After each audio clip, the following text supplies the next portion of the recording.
In ages past, when the world spun new and the fabric of existence trembled, a void greater than night stretched across the cosmos. Not the darkness of sleep, but the emptiness where meaning perishes and hearts drift apart.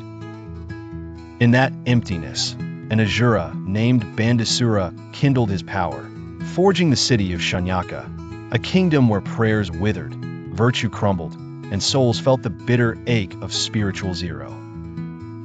How did this come to pass?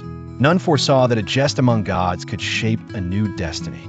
For Shiva, Lord of Cessation, sat deep in meditation, and the wheel of creation slowed. Alarmed, the gods longed for movement, so they called upon Kamadeva, Lord of Desire, to wake Shiva's passion and set the world spinning anew. With trembling resolve, Kama crept near Shiva, drawing back his bow of sugarcane and releasing a shaft of longing. In an instant, Shiva's third eye flashed open. Desire stood naked before annihilation. A breath, a blaze, and Kama vanished, reduced to ashes.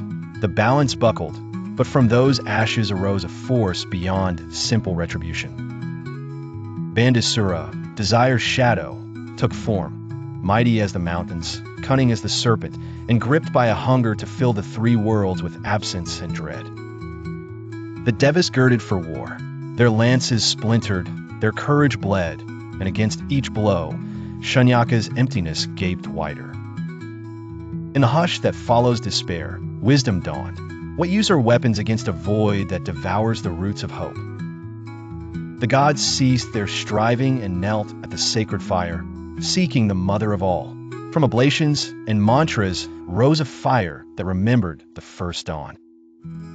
She who is root and fruit, fierce and gentle, billowed forth, Sri Lalita Tripurasundari. She shimmered with life's inexhaustible music, creation's intelligence, beauty with command, love with law. In one hand, she held the flower of becoming. In the other, the weapon of spiritual order. She did not merely answer a call to arms.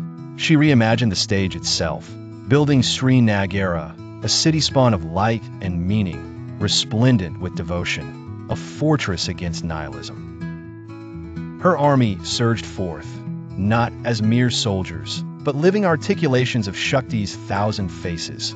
Courage, wisdom, compassion, and fierce precision, the divine powers of the mother in motion. Waves of Asura armies crashed against this new dawn, sowing fear and chaos.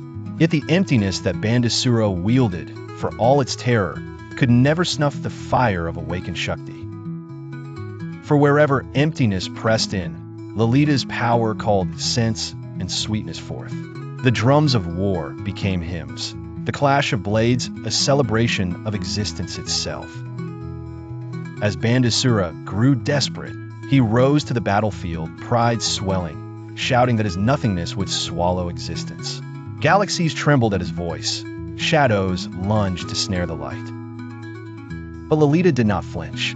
Her serenity shattered his fury more thoroughly than 1,000 spears. In sacred calm, she invoked her final force, Kameshvarastra.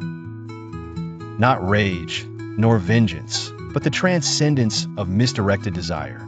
The Asuric emptiness fled before her, Shunyaka crumbled, and the cosmos breathed again. With victory, the story turned not toward further conquest, but healing. Love, once sundered by ego and manipulation, returned, purified, gently restored. Kama himself was reborn, no longer a force to corrupt, but to uplift, desire aligned with wisdom. The scars left by the war grew into rivers of devotion, flowing ever toward the mother. Lalita's lesson echoes, yet, when desire becomes ego, it breeds monsters.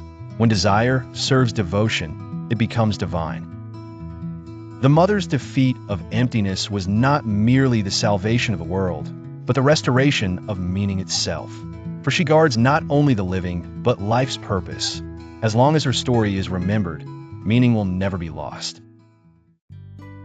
Please subscribe, like, hit the bell icon, share with your friends, and leave a comment.